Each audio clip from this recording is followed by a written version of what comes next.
What if TF2 had no bad weapons? A fun concept to consider that will obviously never come to be. However, despite the unlikelihood of any future balance changes, I still think it's a fun thought experiment to delve into. So I want to go through every bad or rarely used weapon in the game, discuss why they're bad, and then suggest fixes that I think would make them better or more interesting. Today, of course, we will be doing this for the engineer. If this is your first time seeing the series, I'd recommend starting with Scout and working your way down the playlist so that way you have a better understanding of what I'm actually doing. If you really don't want to though, or just need a refresher, I will at least put a summary of the rules for the series on screen. Because I want this to be organized, there are quite a few of them, so pause now if you want to read them. Anyway, with that out of the way, this will of course be a shorter video since Engineer doesn't have too many weapons to begin with. However, with the extra time that I'm saving, I want to propose an extremely simple solution that could potentially fix that exact problem. But that's for later. For now, let's fix Engineer's worst weapons, however few there may be. The Pomson 6000 is a weapon that needs little introduction. It's frankly horrible, easily being one of the bottom 10 weapons in the entire game due to its massive number of flaws making it practically unusable. The biggest of which, and the one that everyone likes to talk about, is that the comically slow projectile speed makes hitting enemies nearly impossible at all but the closest ranges. It is so brain-dead easy for enemies to dodge your shots that you're lucky if you deal any mid-range damage with this thing at all, let alone secure an entire kill with it. This on its own would make a weapon completely useless, but the slow projectile is only a single problem out of the many the Pomson has. In fact, my potentially hot take is that even if the projectile speed was good, I still don't think the Pomson would be worth using. Compared to the shotgun, you're doing less damage per shot at all but the longest ranges, you're missing 2 shots per clip and have a hidden firing and reload speed penalty that makes your total DPS pitiful. The projectiles have janky collision and like to randomly evaporate when they pass by teammates or map props, and the only supposed utility stats this thing has are completely negated because the amount of cloak and uber you drain per hit is almost non-existent. So everyone knows the Pomson sucks, so what can be done to fix it? Well, my proposed solution is to make the Pomson very similar to the Rescue Ranger, but built around damage instead of utility. One thing I've noticed about a lot of engineer players who use the Rescue Ranger is that they really like to shoot people with it. It's meant to be a utility primary, but despite its low damage, the snappy projectile and that one sound that plays when you hit an enemy makes the Rescue Ranger very satisfying to use offensively. Because of that, I'd imagine that a lot of people would enjoy using the Pomson if it shared most of the Rescue Ranger's physics. Just bump up the projectile speed to double what it is now, remove the hidden firing and reload speed penalties, and get rid of the pointless uber and cloak drain stats. Do those 3 simple things and you end up with an effective and satisfying combat tool that works as a great mid-range alternative to the shotgun. However, I still don't think it would be perfect, so the other things that I would like to change are: 1, I would probably increase the damage range modifiers to be more favorable, or more specifically, we'll increase the ramp up from 120% to 125%, which barely lets it 2-shot medics at point blank, and then we'll increase the max fall off from the current 52% to a much higher 75%. This would make shots at max range do 45 damage instead of the current 32, which is a lot more respectable considering this is supposed to be a mid to long range combat tool. 2, I'd let the projectiles be reflectable, since unlike with the current Pomson, the faster lasers would be a legitimate challenge to air blast. It's a niche opportunity for counterplay, but I think it would make the interaction with Pyro at longer ranges a lot more interesting than just spamming. And then 3, I'd make the sound that currently plays when you sap, ubercharge, or cloak play on every single hit, because if the Rescue Ranger gets a satisfying hit sound, the Pomson should too. It doesn't change balance in the slightest, but I promise you this single addition would double the amount of enjoyment people would get from the Pomson. List the clip size penalty as an actual downside, and you end up with a fantastic shotgun side grade that I think most people would really enjoy using. In fact, I'm so confident that this solution would fix the Pomson that I don't even think a second rework idea is necessary. The fact that so many people enjoy using the Rescue Ranger for combat's proof of how effective this design would be. Regardless of the details though, the Pomson desperately needs to be fixed. Hopefully these changes do that in a way that actually makes it fun to use and fun to play against.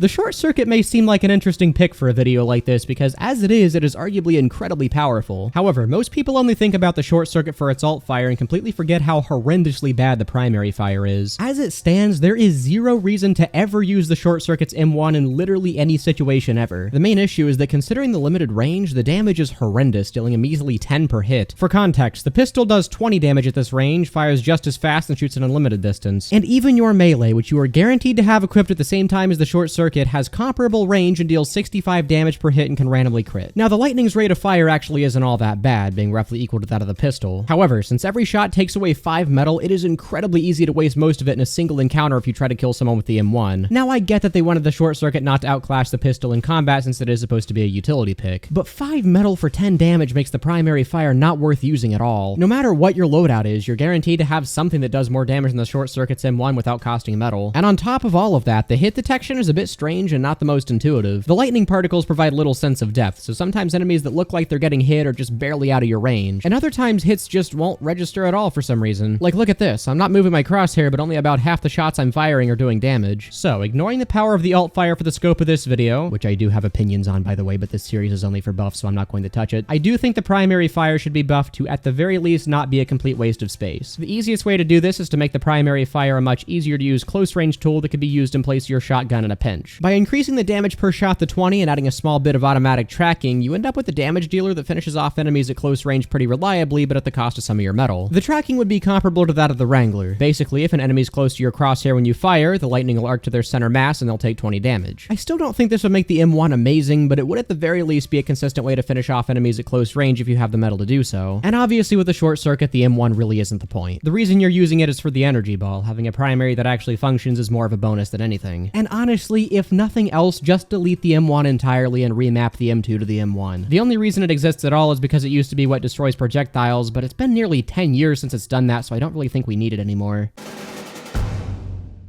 And finally, the last engineer weapon that I think should be fixed is the Southern Hospitality. The Southern Hospitality isn't bad per se, but it's so underwhelming compared to the other unlocks that I rarely see it used. Bleed on hit is fine, I guess, but it's not really interesting enough to justify the existence of an entirely new wrench. So I think the best solution is to give this thing some sort of unique utility. And while that could amount to about anything, I have two immediate ideas that I think could give this wrench more of a unique feel without sacrificing what it currently is. First of all, the more subtle redesign is that we make the Southern Hospitality a wrench that specializes in range. By allowing you to pick up and place buildings much farther away while you have this thing equipped, as well as having the same melee range as the Islander, you generate two new interesting use cases. First, if you wanted to place buildings on top of props or other high up surfaces, you can do that pretty easily without having to set up another building. And second, the distance from your sentry which you're required to perpetually be to repair it is now extended with the extra melee range, not to mention you can bleed enemies a lot more reliably now. In return, I'd opt to change the downside from the current fire damage vulnerability to a much more interesting sort of damage weakness. Whenever the engineer takes damage while he's holding this thing, he pokes himself and bleeds based on the damage he took. This would make you a lot more vulnerable to long-range spam while repairing your sentry, since stray rockets could apply significant damage over time if you're not careful. You could solve the bleeding with your dispenser, but if you also wanted to repair your sentry, this means clumping up your buildings, which makes you more vulnerable to explosives. Overall, my thought is that this would add a lot more strategy to where your buildings are placed, which could be done a lot more easily thanks to the range buffs. It wouldn't completely change the feel and use cases of the wrench, but it would give it enough of a niche that I think it would be worthwhile. Want to put a building in a cheeky spot or generally have more control over positioning within your nest? This would be the go-to option for that sort of thing. It's not exactly game-changing, but I do think it would be pretty fun to use. Alternatively, if we wanted to get a little bit more wacky with it, I can think of an incredibly useful yet powerful niche for a wrench to fill that the Southern Hospitality could fit in quite nicely. The name Southern Hospitality is supposed to be ironic, but what if we took it completely literally and made this the only wrench that modifies your dispenser? In fact, we wouldn't even have to change the dispenser much to make it fill a completely different role. Just bump up the healing to be identical to the medigun and increase the range that it heals you, and in return, lower the amount of metal it generates for engineers and prevent it from dispensing ammo. Just like that, you have an incredibly useful team support tool that wouldn't overshadow the normal dispenser because it trades off the ammo functionality entirely for much better healing. Hell, we could even keep the bleed on hit stat that people like just to keep the original design somewhat intact. Now, this is a major change, so is this akin to just adding a brand new weapon to the game? Debatably, but personally, I think if anything, this is the best possible way to do it. Take a weapon that's super boring and has no identity of its own, and add utility that gives it a well-defined use case. And in this case, I think due to the name and relative lack of stats, the much requested healing-based dispenser would slot perfectly into the existing Southern Hospitality. Either way, the Southern Hospitality isn't a bad weapon. In fact, I actually think I prefer using it over stock a lot of the time. The problem is that it's so boring, most people forget that it's even in the game, and because of that, I'd love to see it get some sort of unique changes to make it more unique.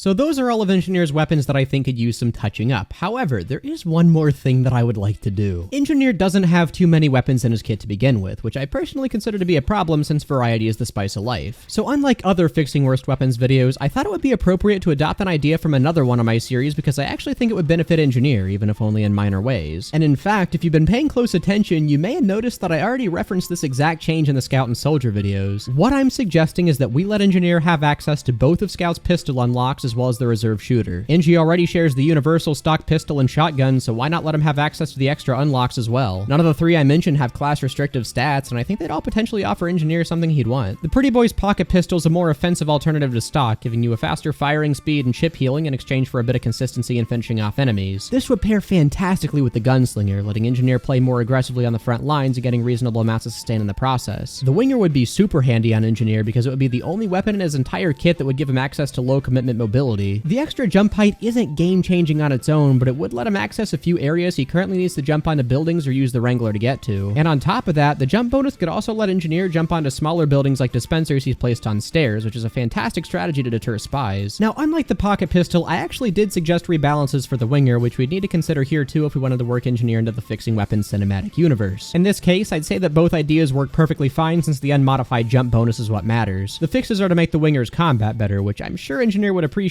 but don't affect my decision to port the weapon over. The weapon we will have to be a lot more particular about though is the reserve shooter, which I've suggested a bunch of rebalances for up to now. The version with the higher accuracy is the weaker of the two here, but it would still give Engineer a great counter against dive bombing soldiers and demos, as well as a niche way to benefit from sentry knockback. The much better version for Engie though, and the one that made me decide to port this weapon over in the first place, is the one that reloads passively. This would allow Engineer to immediately get back to maintaining his buildings after fighting someone without having to break to reload. That would be insanely useful for Engineer, and I could easily see it becoming a gameplay defining weapon in his kit. But yeah, I've always been of the opinion that letting Engineer have access to the unlockable weapons and slots he already partially shares would be a fantastic way to increase his arsenal without actually adding any new weapons to the game. And it's not just padding either. They're not all going to be gameplay defining weapons, but I think they'd offer enough variety and niche utility that they'd all be worthwhile to share. Also, I made an entire video on this concept if you wanted to learn more. So anyway, those are my ideas on how to fix Engineer's less than optimal weapons, as well as how to fix his lack of options in general. I know I bit the rules of the series a little bit in this video, so if you prefer I solely stick to rebalances from here on out, please let me know. I do plan on finishing this series soon, so it'll be good feedback going forward. If you enjoyed this video, make sure to like. If you hated this video, I hope 1,000 spies descend upon your nest, and most importantly, have a good one.